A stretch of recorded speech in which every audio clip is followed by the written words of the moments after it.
Una nueva lección ha iniciado. Ahora tiene el título El mensaje de Hebreos. En esta ocasión, el autor aborda dos temas principales. Y esto es ver a Jesús como rey y ver a Jesús como sacerdote o defensor. En esta circunstancia, es interesante pensar en por qué les habla de esto. Fíjate que es muy interesante y de hecho el texto para memorizar engloba lo que la lección está hablando en esta semana, porque de hecho algunos teólogos mencionan que este es el centro del sermón de Hebreos. El punto central de lo que venimos diciendo es que tenemos tal sumo sacerdote que está a la diestra del trono de Dios y maneja esos dos conceptos, sacerdote y rey.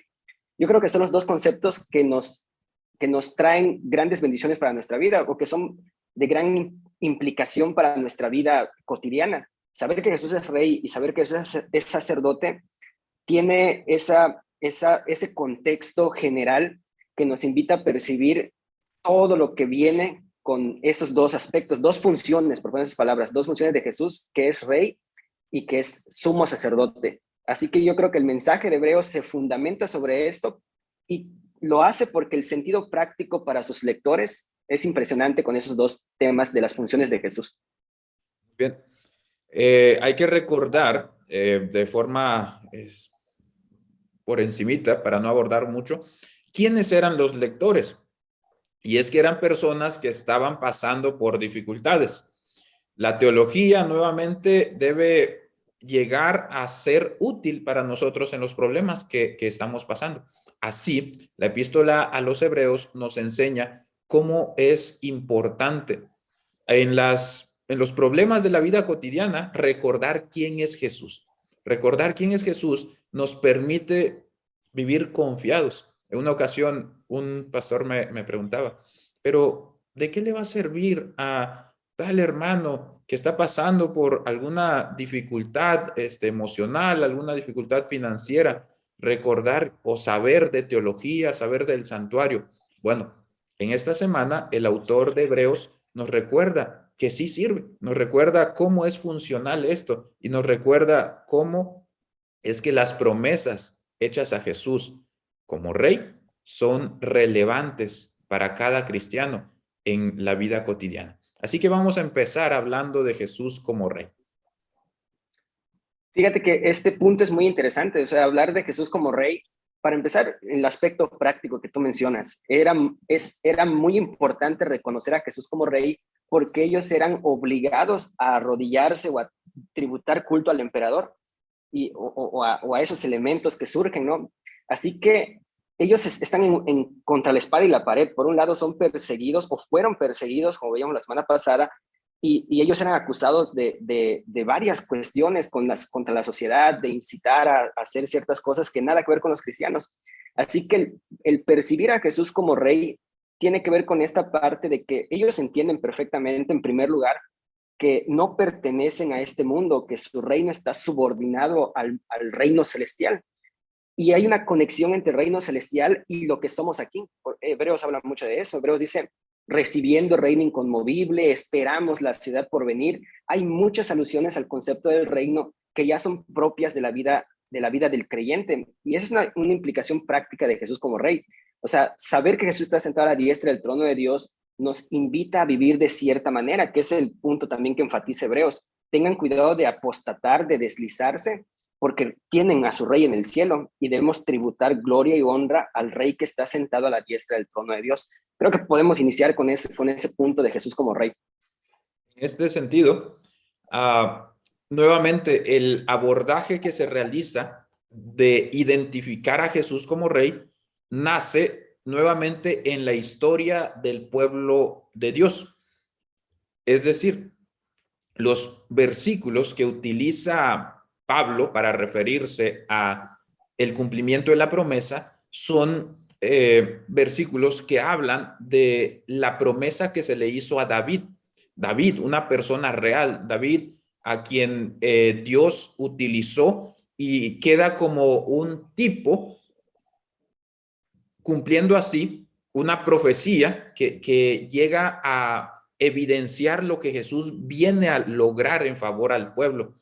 Ese David que las personas vieron a quien se le prometió, de quien nació Salomón, llega a ser una promesa vívida de lo que Jesús ha hecho.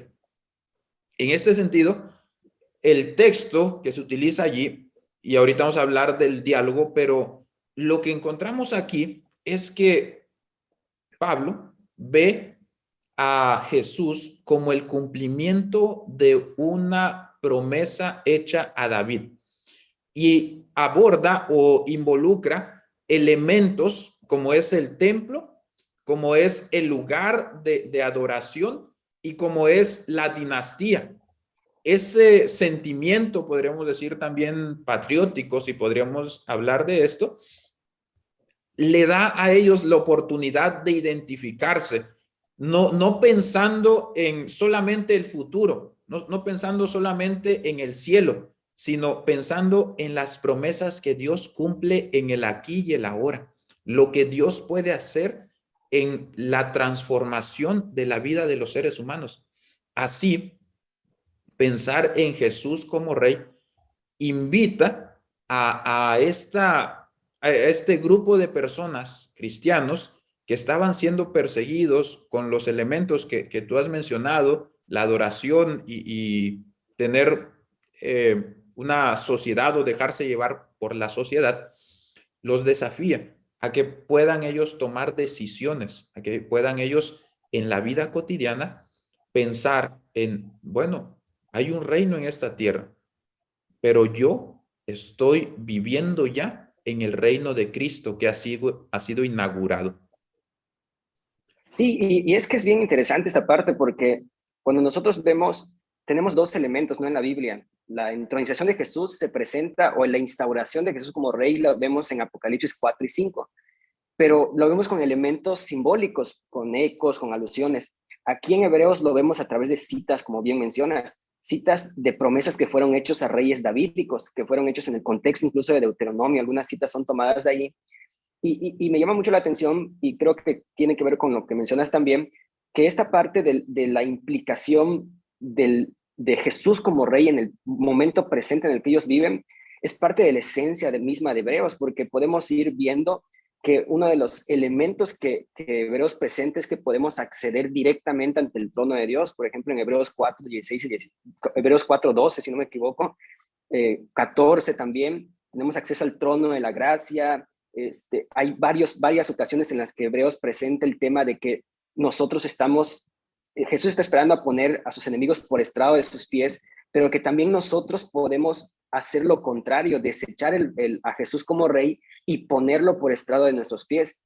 Así que la implicación práctica es bastante impresionante sobre este tema. O sea, no solamente se relega, como bien mencionas, al aspecto futuro, a que Jesús está en el cielo, sino que tiene un aspecto práctico en el sentido de que Jesús espera que Él ocupe el trono más bien de nuestras vidas y que eso pueda guiar, pueda darnos una perspectiva completamente diferente de vivir bajo el reino de Cristo. Creo que el tema es muy, muy abarcante y muy impresionante también.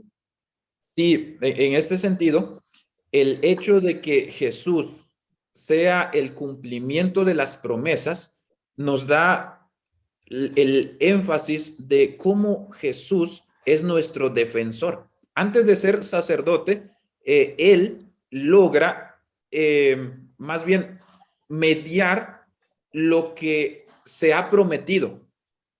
En términos prácticos, con respecto a lo que los reyes han hecho en el pasado, Jesús logra todo lo que ellos no pudieron.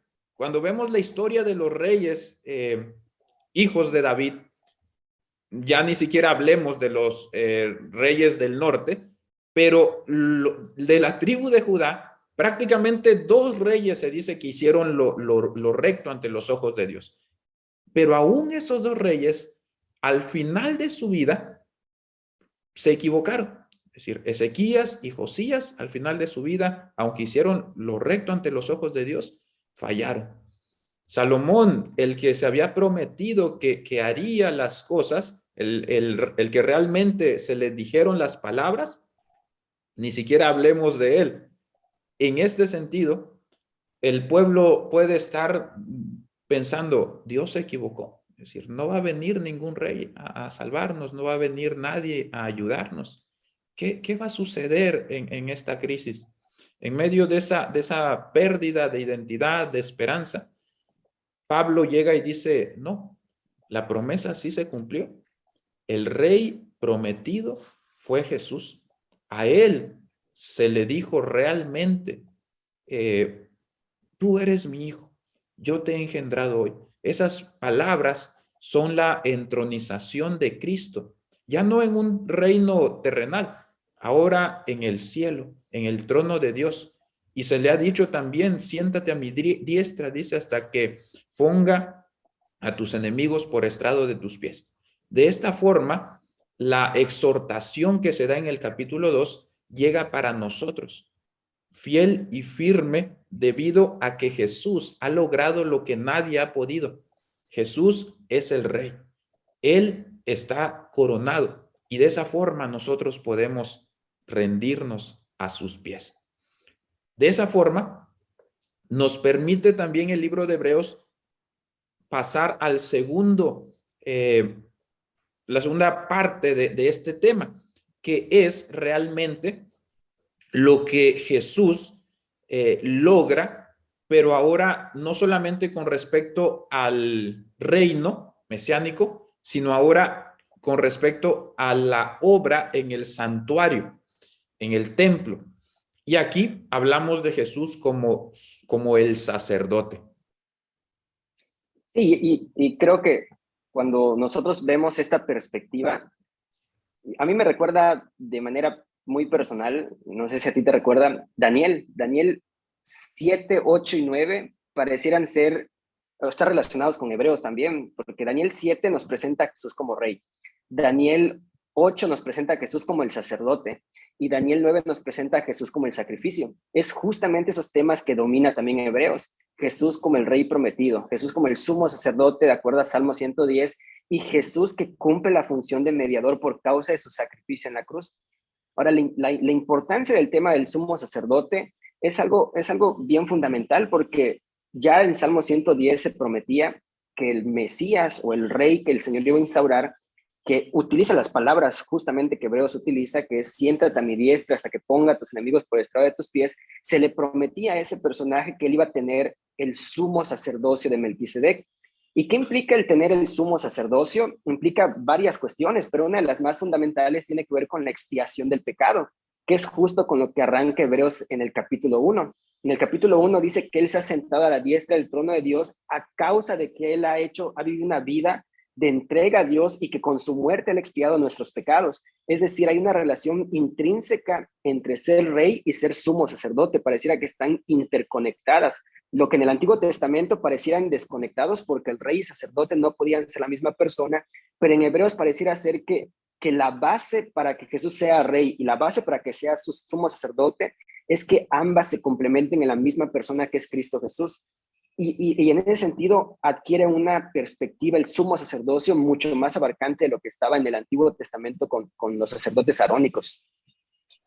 De esta forma, fíjate, algo que ha llegado es entender cómo era un problema, podríamos decir, con respecto a unificar el asunto social y el asunto religioso en el antiguo Israel. Por un lado, el rey tenía que preocuparse por las guerras, tal vez por cuidar su territorio, por cuidar el entorno, y entonces el sacerdote tenía que acercar a las personas a Dios. De eso nos hablaba la lección.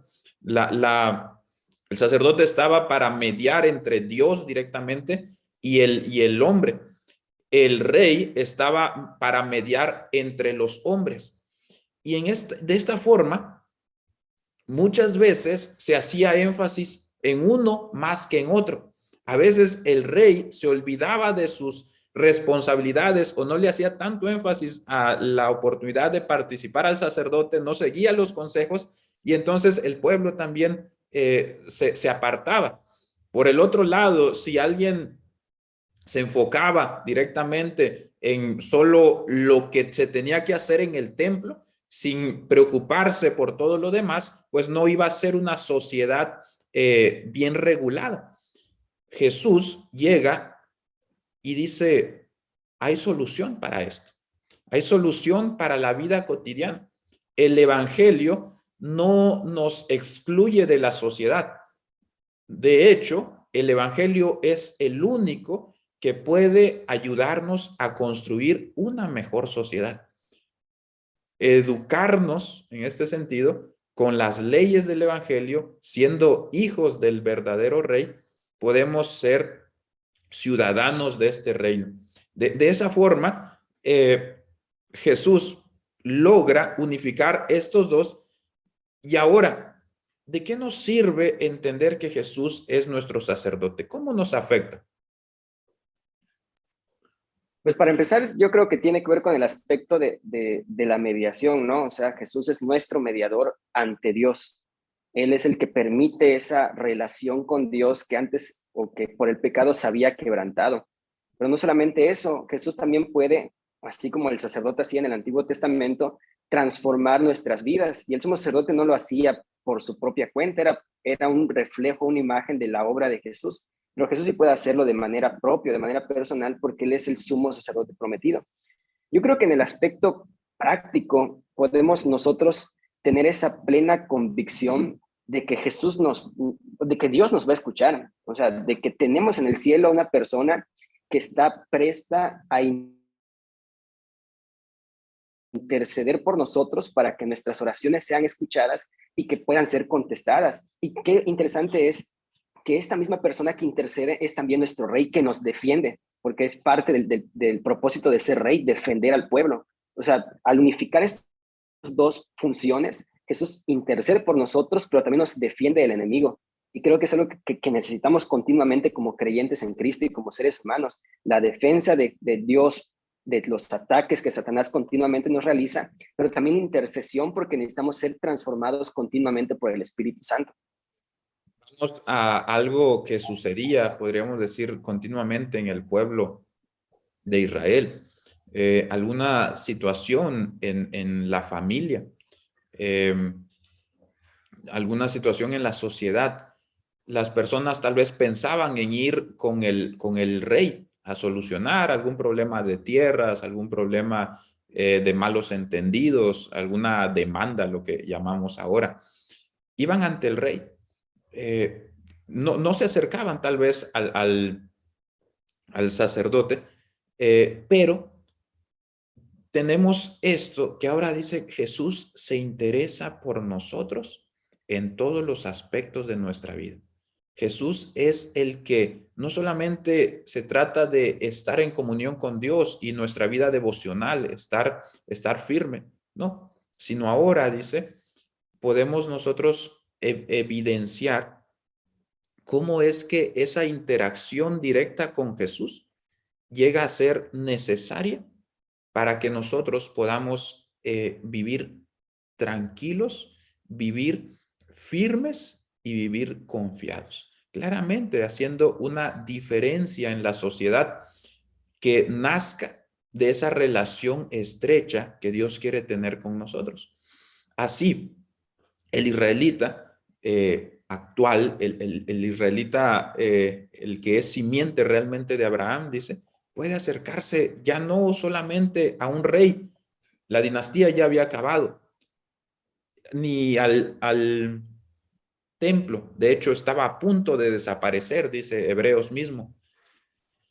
Lo que ahora puede hacer, dice, es acercarse a una persona, al rey y al sacerdote que intercede por nosotros ante el Padre en el santuario celestial, no hecho de hombres. De esa forma, nuestra vida llega a tener significado porque podemos construir sobre una base firme, segura, y podemos de esta manera avanzar confiados y seguros ante cualquier circunstancia.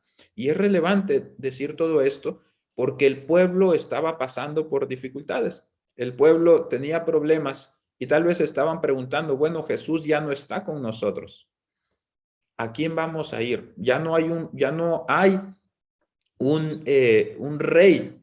Hay sacerdotes en el antiguo sistema israelita. Y ese era uno de los problemas, porque en la carta podemos darnos cuenta que ellos querían estar regresando a ese sistema. Es decir, algo visible, algo que lleve, que se pueda tocar, algo que se pueda palpar. El templo todavía estaba allí, pero Pablo llega y les dice, no, realmente Jesús es una realidad. No pensemos en Jesús como una idea. Jesús está en el cielo, un lugar real, intercediendo por nosotros. Y ahí el énfasis del autor de Hebreos en presentar a Jesús de esa manera muy personal, porque él nos dice, el sumo sacerdote que tenemos es como nosotros, alguien que fue tentado en todo, pero sin pecado. Luego menciona el santuario, no hecho por manos de hombres, sino por el mismo Dios.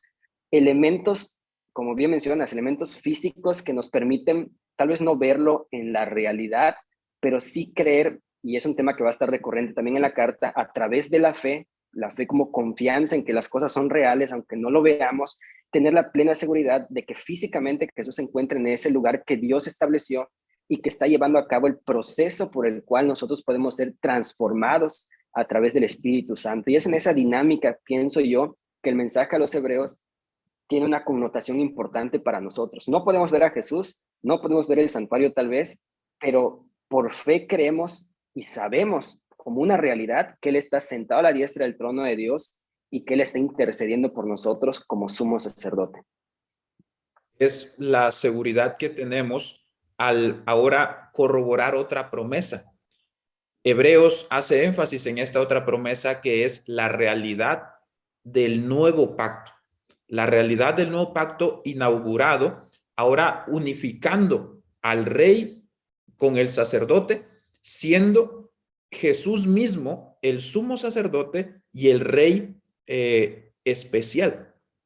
Así, cuando llegamos a disfrutar, dice Pablo, de este nuevo pacto, ahora las promesas son mucho más gloriosas, porque este rey ya no está limitado por los años.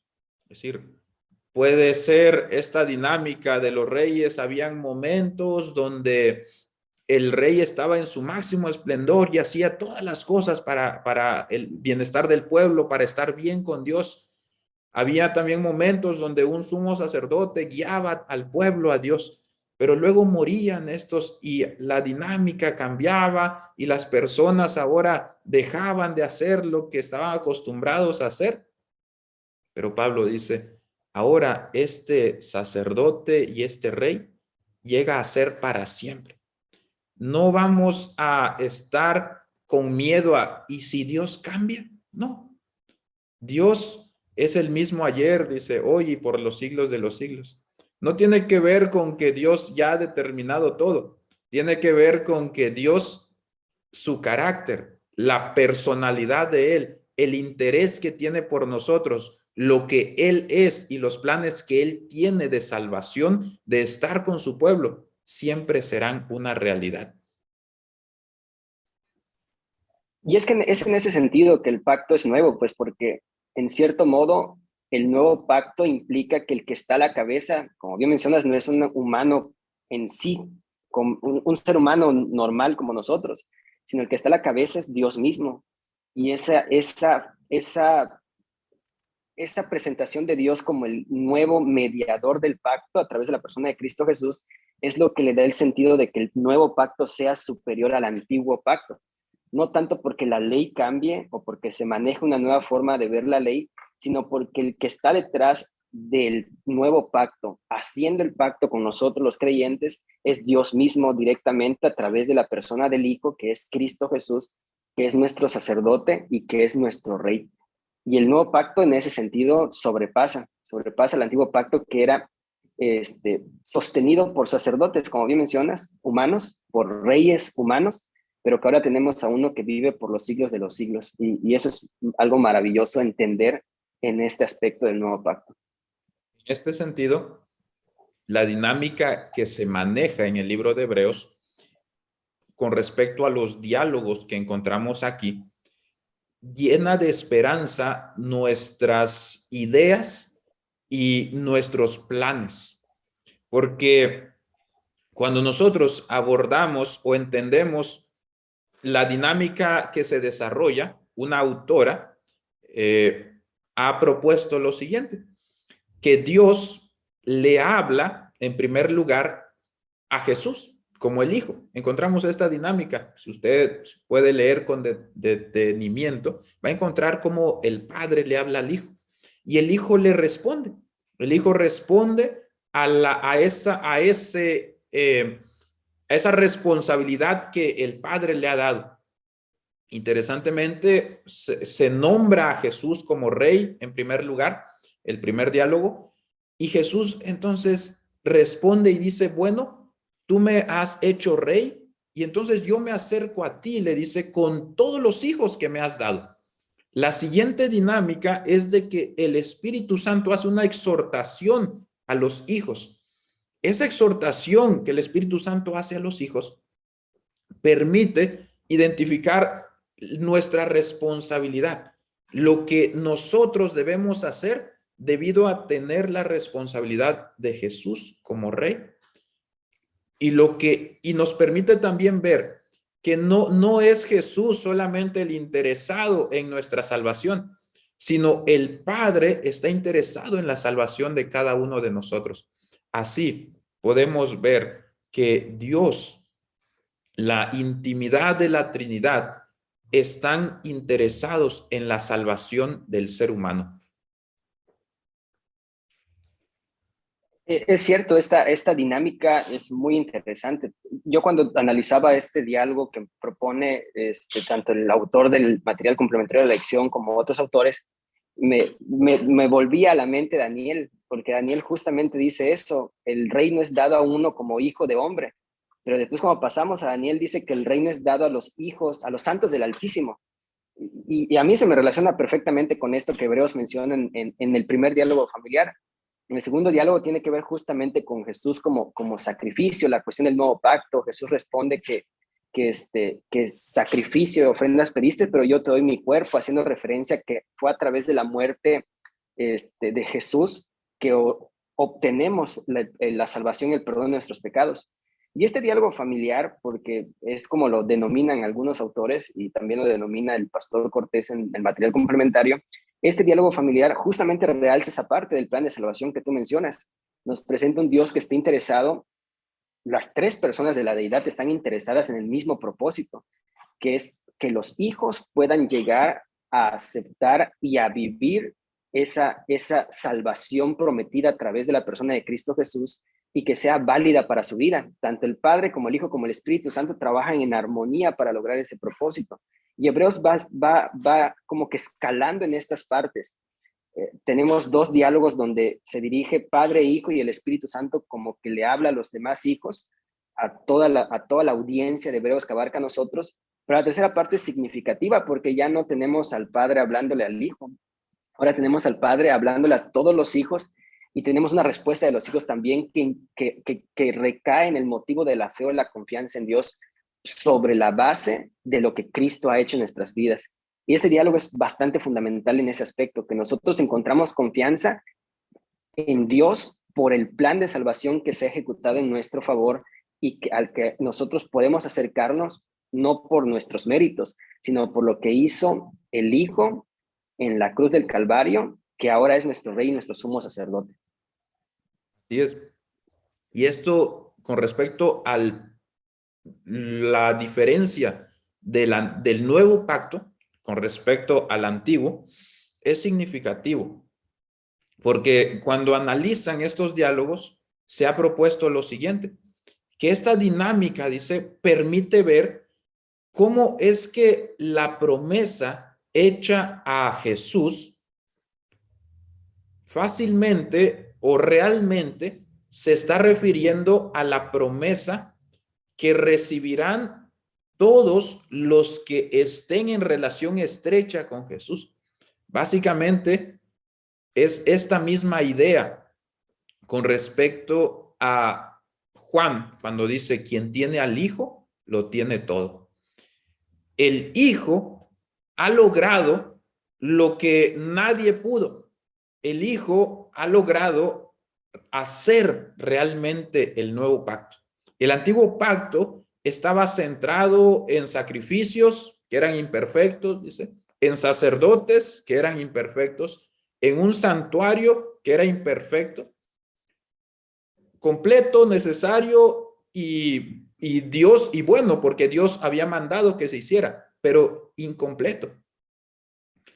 Ahora, dice, el rey ha sido también perfecto. Jesús ha logrado establecer y ser el mediador. Ahora, ya Dios no le está hablando a un Moisés, a un Josué, que fueron buenas personas, o a un David, pero que de cierta manera, como humanos imperfectos, fracasaron.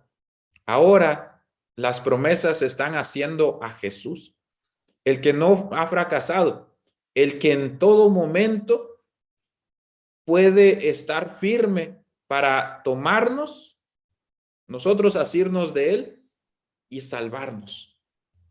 De esa forma, podemos entender cómo esta dinámica, las promesas que ahora son una realidad en Jesús, pueden también ser una realidad en nuestra vida. Ya no hay duda de eso. Lo único que está en duda es si nosotros queremos deslizarnos de nuestra relación con Dios. Siempre hay la oportunidad de apartarnos. Y ese era el problema que quería Pablo solucionar con este mensaje.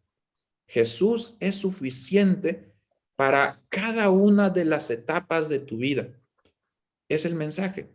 A Jesús se le han hecho las promesas más gloriosas y Jesús no ha logrado eso para él.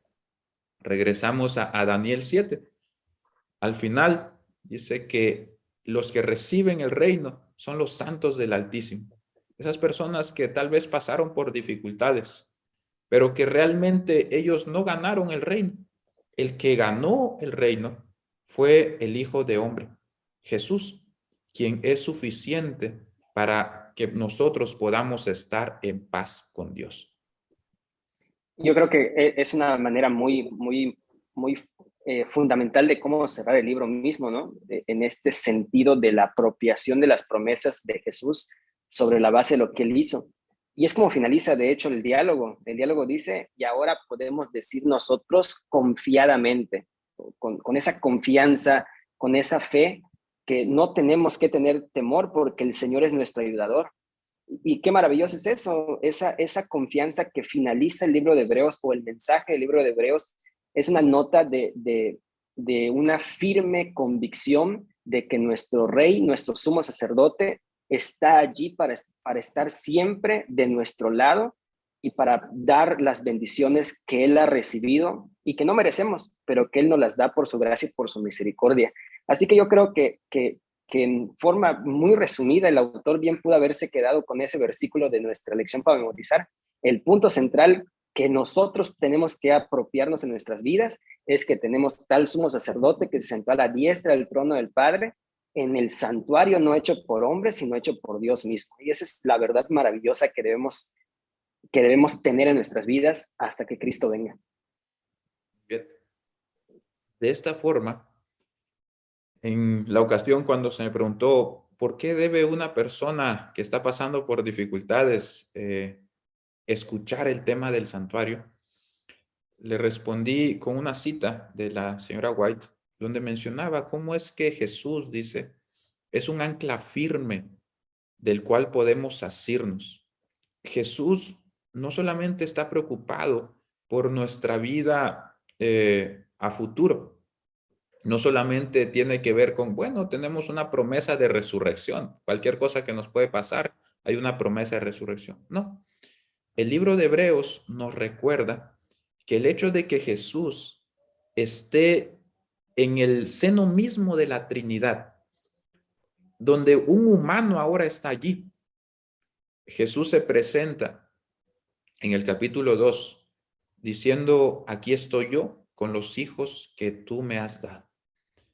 Jesús se presenta ante el Padre cuando Jesús, cuando la Trinidad lo acepta nuevamente, es como si Él les estuviera diciendo, bueno, si me aceptaron a mí, quiero que acepten también a ellos. Esa promesa que fue una oración hecha en Juan 17, donde yo esté, quiero que ellos estén conmigo, se vuelve una realidad en el libro de Hebreos. Jesús es nuestra garantía de que así como un ser humano ascendió, un día nosotros podremos estar ante el trono celestial.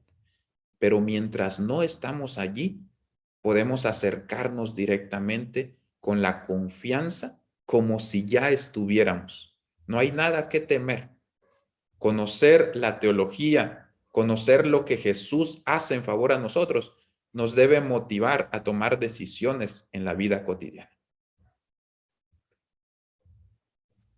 Así es, así que pues les animamos a que podamos con fe confiar en nuestro Redentor y muy pronto poder estar de pie cuando el Señor nos presente con todos los santos de todas las edades ante el Padre y podamos entrar en ese reino prometido que Él está preparando de manera física para cada uno de nosotros.